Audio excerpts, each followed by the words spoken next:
Hello, everyone. I'm Patrick, and this is Cave to the Cross Apologetics. And no Tony today, which is fine because if he was here, I'd probably step over him just to get more questions in from our guests. I'm a really big fan of our guest, and it's probably best that he's not here. So let me introduce Robert Murphy. Dr. Murphy is a research assistant professor at the Free Market Institute at Texas Tech University. He's also senior economist at the Institute for Energy Research, a research fellow with the Independent Institute, an associate scholar senior fellow with the Mises Institute, and a senior fellow with the Fraser Institute in Canada. His current research focuses on economics of climate change, which he's also testified in front of Congress with, as well as the impact of minimum wages. He's earned his BA in economics from Hillsdale College, so once again, we have a tie-in to the great state of Michigan. And his PhD in economics is from New York University.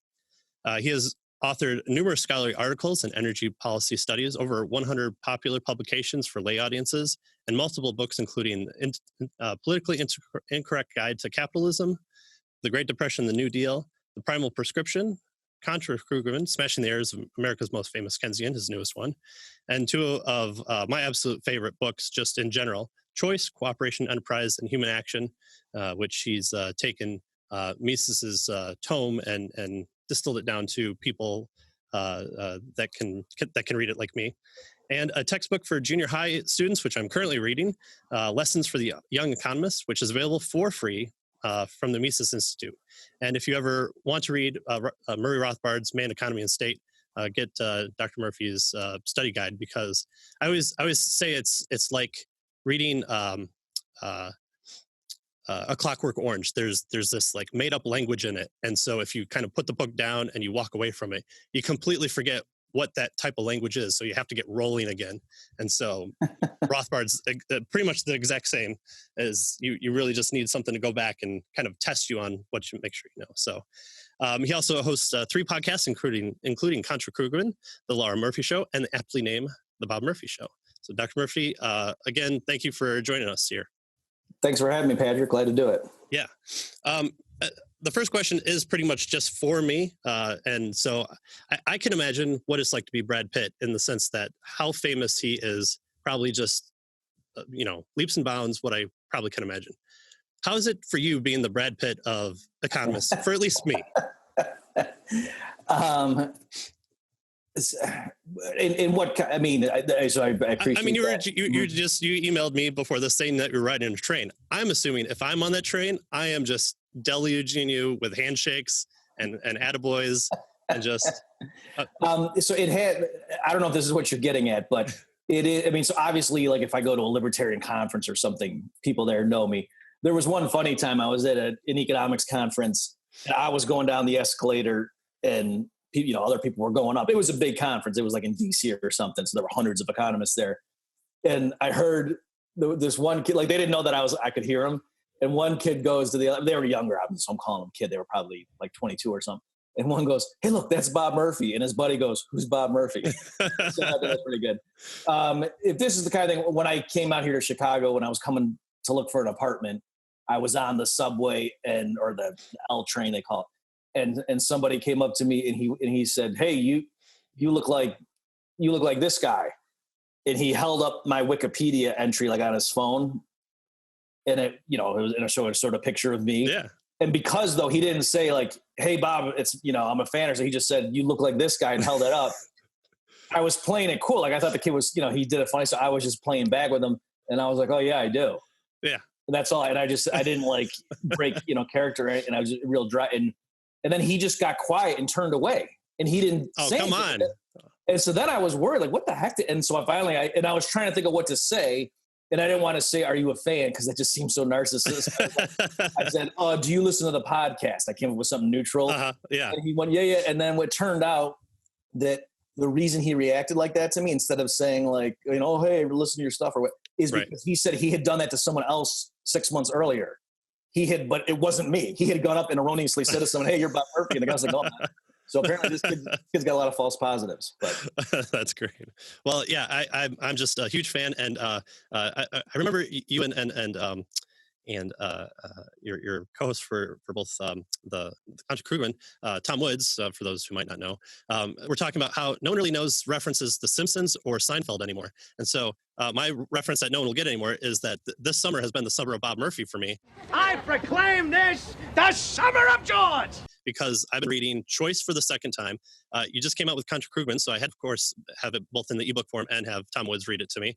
And then also I'm reading your Lessons from the Economist, and I actually have a physical copy of it because I've come to realize just how integral economics is, and I want to teach it to my daughters, and I wanted your textbook pretty much for them in the future. So this has been my summer of Bob. So, I should mention, just in case anyone does look at that. Yeah, for that Lessons for the Young Economist, that is supposed to be like a textbook. And that's one where I think you really ought to have the big physical book as opposed to just trying to look at the PDF.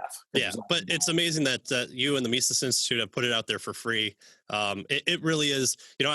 I'm reading both Choice again. This is my second time because that was the very first thing I read of yours, and then Lessons for the Young Economist. So I always forget which one's which because I mean they're both covering the same items, which is neat because I'm making sure that I'm staying ahead in Choice, so that way when I come to Young Economist, if there's something I don't get, then I don't feel as bad, and I just read it again. So.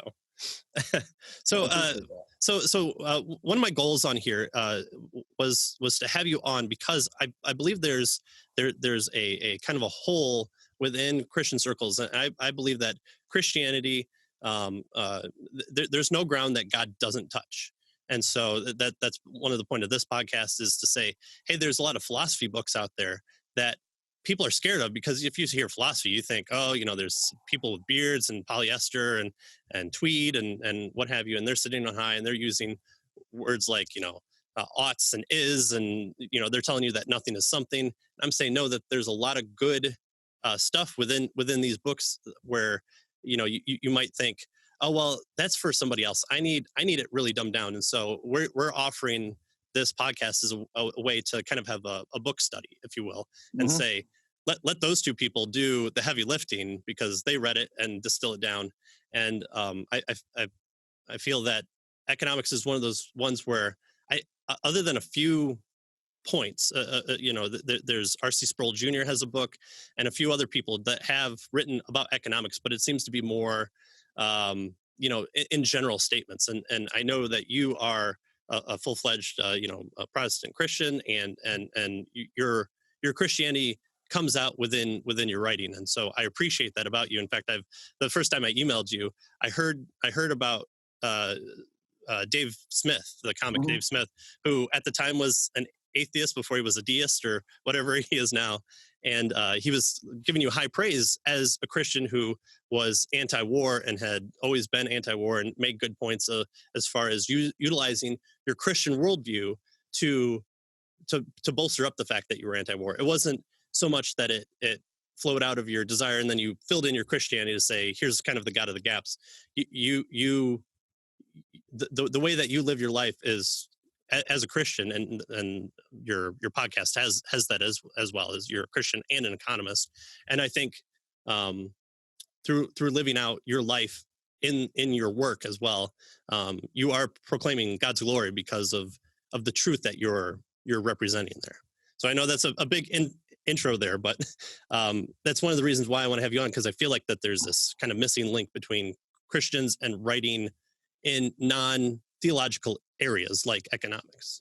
Oh, I mean, I obviously appreciate those words very much. And it's funny you say that because, I'm working on an episode of my podcast where I'm collecting more examples where I think I'm going to be kind of try to be funny about it. And like the title will be something like, libertarians, y'all need Jesus or something like that, because just to show, in certain areas where, and even Dave Smith recently, he had an episode, he was talking with his, sidekick, Robbie, and things about like the ethics of, and he was making an analogy with the Matrix and how in the Matrix, they say in the movie that, oh, we're trying to rescue all these people, but until you get red pilled, you're actually the enemy. Right. And, and so of course, the movie, The Matrix, that means you can kill those people. I mean, Neo and they go around Trinity, they waste a lot of people, not just the agents. And so, of course, I don't think that's correct. So anyway, just things like that, where Sorry, go ahead. Yeah, no, I made that point on our podcast recently because we were talking about ethics and the fact that if you believe that we're in a simulation, does morality still exist there, and can you ground it? And if all people are just these people that are getting in the way, don't we have to address the fact that they are living people who aren't machines? If we're trying to bifurcate humanity versus the machines, it seems odd that they just say, well, they're in your way. So your example is perfect because we talked about that just recently as well. Yeah. So, and just to not mislead your listeners who didn't hear that. So I would have to go review it, of course, before I put it in my thing, but it wasn't that Dave said, so therefore anyone who's not a libertarian, you can get, but I mean, it did, leave open the idea of, in other words, I think there's a lot of libertarians who they pull away from it because I think their common sense or their basic morality kicks in and they realize, but some of their arguments would mean technically if you see someone with a Hillary bumper sticker, strictly speaking, oh, they're aggressors and you can do whatever you know what I mean? And, right. And I don't think that's correct. And so there's lots of areas like that where libertarian theory only takes you so far. And then you say, oh, what's left? And it's like, well, as a Christian, I know, I have something that's more fundamental, and it's easy to answer those questions and you're not floundering around. Whereas if all you were really sure of was the non-aggression principle, that actually doesn't get you that far. Right. Yeah, and I do want to talk about how kind of politics, I think, has kind of infected the church a little bit as we get down here. But I want to start out by asking kind of a few basic questions for you. Recently, in one of his Ask Doug podcast videos, Pastor Doug Wilson recently said that there needs to be a Christian take on free market economics, especially from the Austrian or Chicago school. So economics, basically the Austrian school and Chicago school of free market economics, I think has a lot to offer. And I think there needs to be a Christian take on that. I think we need a Christian thinker to incorporate free market economics in a Christian setting. And that kind of piqued my interest a bit. And as I was reading Lessons for the Young Economist on page 2, don't worry, I'm farther along than page 2, but you wrote, the ability to think like an economist is a crucial component for your education. Only with sound economic thinking will you be able to make sense of how the world works, to make responsible decisions regarding grand political ideas, as well as your occupation and mundane household finances. You must first decide to learn basic economics. So just in general, what is economics and why should we as Christians even care about it? Okay, great question. So I think, it's thinking like an economist. So this isn't something that I would put like in terms of I would think longer and harder about it. And probably the way I'm motivated in the textbook chapter is more eloquent, but the way of sort of thinking rationally through consequences and understanding the role of incentives and different institutional structures and just how, in particular, property rights are used and the consequences of using them, and just seeing how people interact in solving the problem of material scarcity. And so I think there's a large area of human interaction. And I guess, see, it's not that, so economics certainly includes money, but it's more than just that. It's not just commercial transactions. Yeah. And so I think did I have it? No, I think I had it in Choice, where I went through and I quoted from a bunch of different economists. It's a tricky subject when you ask, like, you look at different economics books and you, like in the beginning, like to say, how are we going to delimit what our field of inquiry is? And, they actually, but it's basically rational choice, I think is the substance of what economics is. And that's why Ludwig von Mises titled his magnum opus Human Action. Okay, so when you say like what's action, he means as opposed to like reflexive behavior. So when human beings make decisions and we're interpreting them as, they're trying to accomplish some goal, that's purposeful behavior, or what Mises would just call as action. So he doesn't use the word rational because to him that's redundant. That by action it means you're using your reason to try to achieve an end. And so that's what the rationals or the scientific study, that's what's called praxeology in Mises's terminology. So that's largely what economics is. So that includes narrowly commercial things, but in general, when people, I would say, like, you could say think strategically, but I think that might be misleading to people. They might think it's just talking about games or some sort of, a certain type of interaction. But in general, when people use means to achieve ends, that's the scope of what economics focuses on. And then when you put those types of activities in the institutional context of having private property and money, then that's what most people think of. Oh yeah, that's economics. Yeah. And so the reason, why I study that, I mean, just as there's all sorts of other, like, that's clearly not what physics is, right? And so should Christians be familiar with physics? I think so, just to understand there's apparent rules that govern the material universe, or energy and matter. And it's interesting to study that, just to, one thing, understand God's creation, but also just help you make sense of the world. Mm-hmm. And likewise, there are patterns or rules, if you will, that emerge when you study that sort of purposeful behavior, and particularly when you put it in the context of private property and money, and that's what economics is. So I think that's a wide open area that is rich for human inquiry. And in terms of just seeing it's like, so now, my Christian perspective on it is that it's an amazing thing where God designed the order such that even when people are acting in selfish ways, they unwittingly end up promoting what's called the general welfare. I'm going to be a little sloppy in terminology. And so, I mean, this is standard stuff like, Joseph and his brothers, what you intended for evil, God, used for good. Yeah. So I think you see that shining through. And of course, the obvious reference here is Adam Smith's invisible hand. And let me just say this before I forget. What's funny is one of the papers I want to write is just to document when this misquotation came into vogue. But nowadays, if you ask a regular economist, hey, what did Adam Smith say? He'll say, oh yeah, people act as if guided by an invisible hand. Right. But in the original thing, Smith didn't say as if. Mm-hmm. He just said by an invisible. They're guided by an invisible hand. Right. So you believe that it was God's hand that he's talking about there? I think so, or I suspect so. I would want to investigate more, but for sure, the actual, I have not found Adam Smith ever saying as if. That was introduced later by economists, and then that got, so I grew up thinking the quote was as if, and then once I looked it up, and I was like, mm-hmm. oh, wait a minute, no, it isn't. Yeah, I believe that the Christian Libertarian Institute podcast recently did a really good kind of breakdown of Adam Smith, and in there, I saw kind of his Christianity informing his understanding of the wealth of nations, writing, because he's talking about how people when we have kind of this free market system, we are using people's fallen nature in order to get them to produce a benefit to mankind. So by acting selfishly,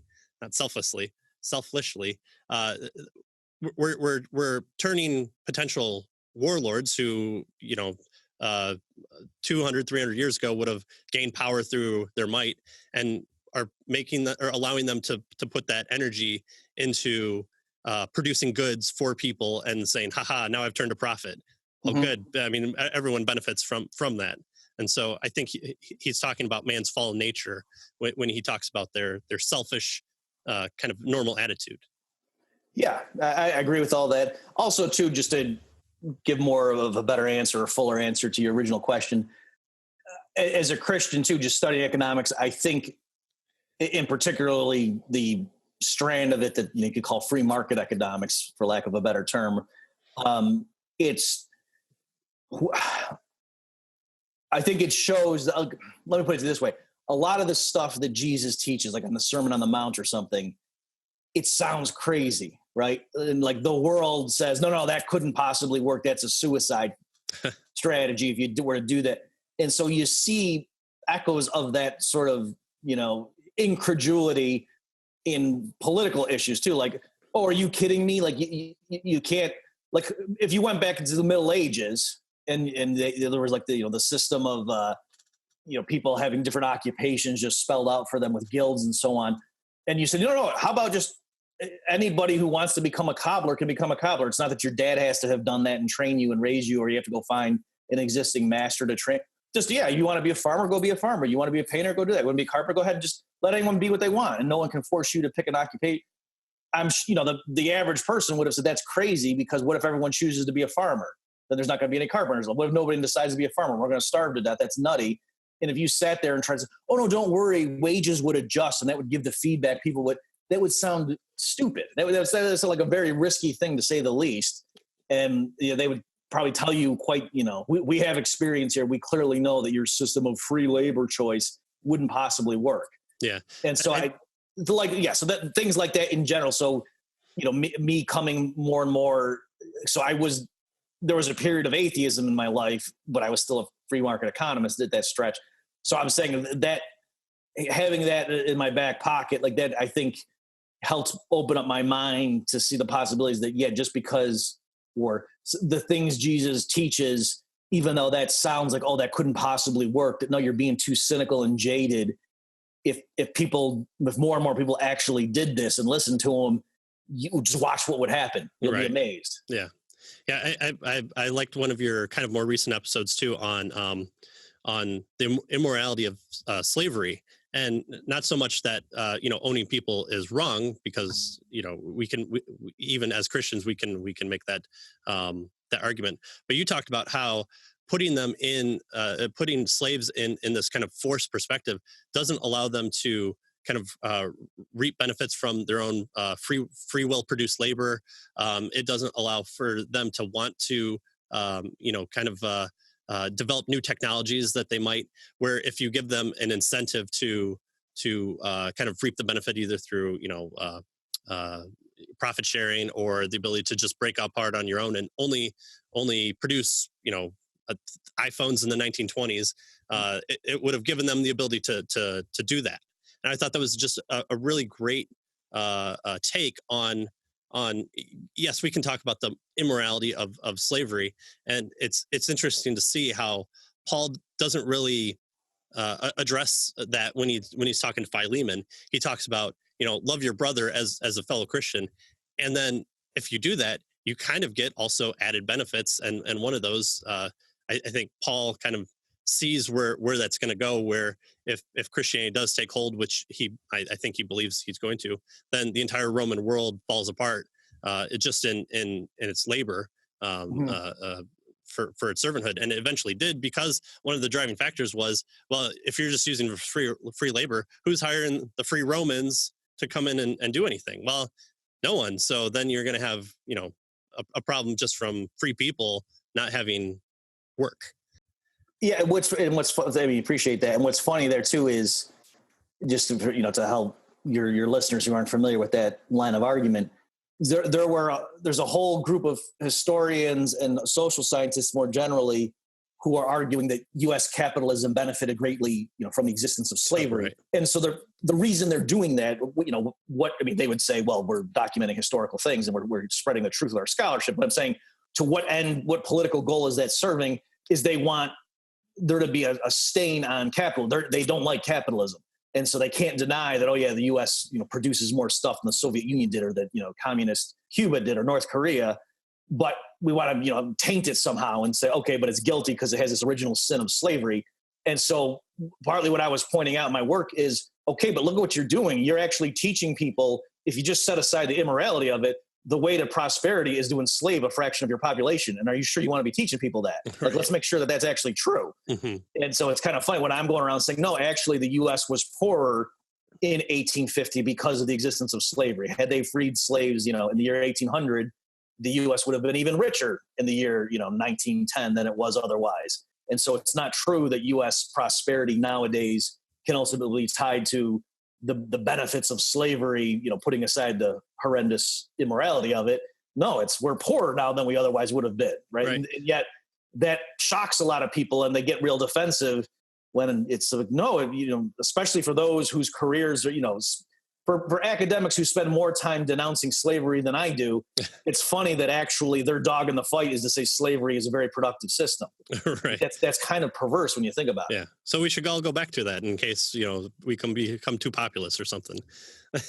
And I think I think it's interesting. Maybe it's a correlation causation thing, where you have the Industrial Revolution occurring pretty much right after Reconstruction. Finally, for anyone can make a for better for worse argument there, but once kind of the idea that Lincoln had of what it wanted to do to the South, you have this big boom. And it's kind of a worldwide thing because you've gotten away from war, especially in America. You've got the ability to compete still within states' rights at the time before Wilson and Roosevelt come about, and so I think that there's not a the Industrial Revolution happened when it did, just because I think there was the ability for people to understand owned property way more, and people to be free to do more what they want. Right. And I'm not enough of a historian. You're right. I mean, clearly those two things go hand in hand, and the question is just which caused which. The other possibility is that it was the ideas of classical liberalism and so forth, the idea of like limited government and so forth, and people should be able to choose their occupation. That once that started, then you had experiments in that spelled the doom of slavery. As more and more people became free laborers and so on. Yeah. Okay. I'm kind of all over with the questions here. So if I divert too much, let me know. Are economic principles then derived from nature and are universally true, or do they change over time? So I think I hate to get so personal back into my take, but the only thing I learned from my high school economics was basic econ was I don't want to be a teacher because I don't want to become like my basic econ teacher, and something about supply and demand. And I understood the supply and demand graph, and that's pretty much all I got from it. And unfortunately, once I owned a house, that's when I understood from people like you and Mises and Rothbard and the whole slew of the Institute guys, how important economics is. Then in this show, when we talk about universal truths, are they, for lack of a better term, are they derived from God? Does God instill them into place from either his nature or just how he's made the universe? Or is it something that arises out of humanity's kind of fallen nature? Wow, that's a great question. Okay.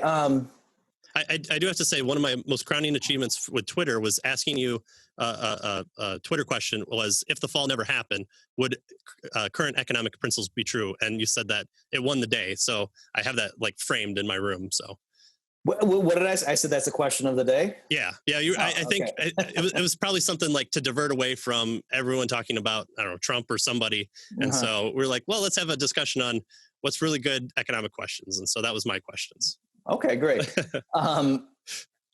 Okay, so with the caveat that it's possible I'm going to say something and dig myself into a hole, and then later say, "Wait a minute, I misspoke." Feel free to use it on your podcast. So it's all right. Yeah, this is good stuff. In terms of just the basic logic of choice, let's call it, or what Mises would call praxeology, the fact that people have they have goals, subjective goals, and they use their reason. They pick means to try to achieve them. And so here, there's no assumption of being correct. Like and make sure your listeners get the distinction I'm getting at here. If you see, if you throw a rock up in the air, it goes in a certain trajectory. We just don't say, oh, at first the rock wanted to go towards the sun and then it changed its mind and went towards the ground.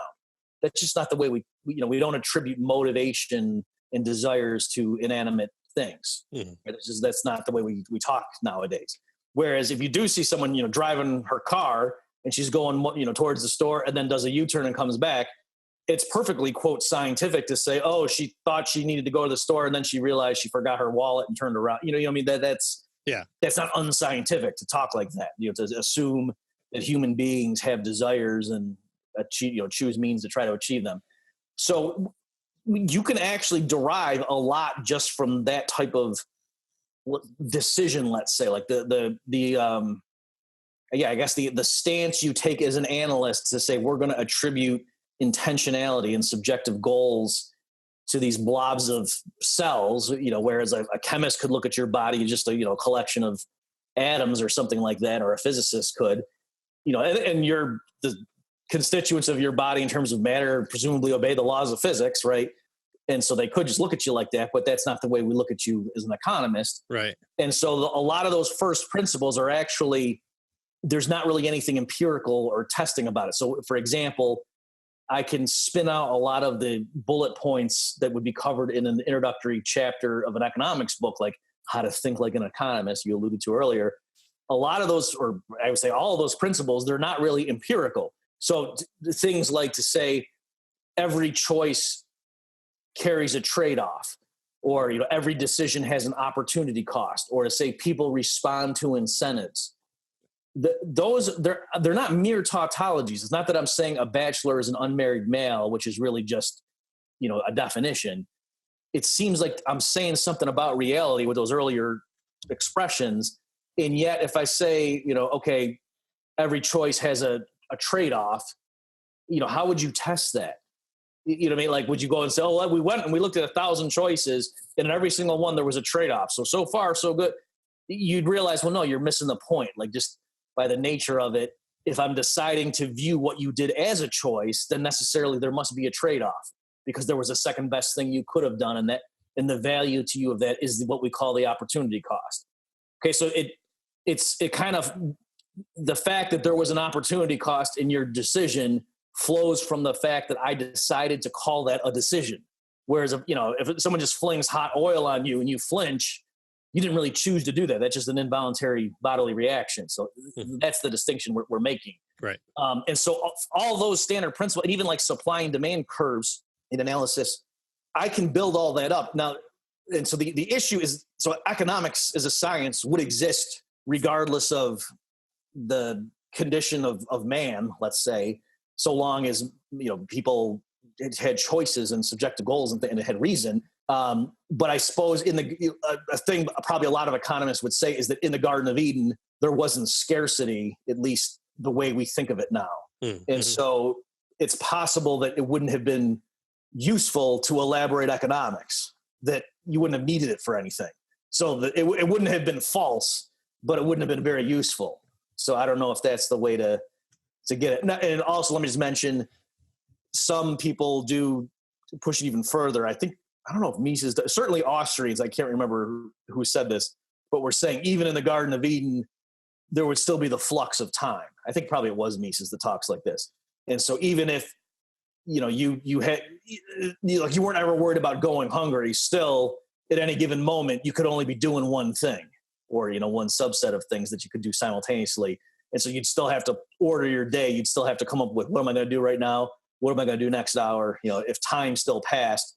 And so in that sense, there would still be some type of scarcity because you couldn't do everything all at once, the flow of time. And so then even there, economics would still apply to your decision on how to order your activities.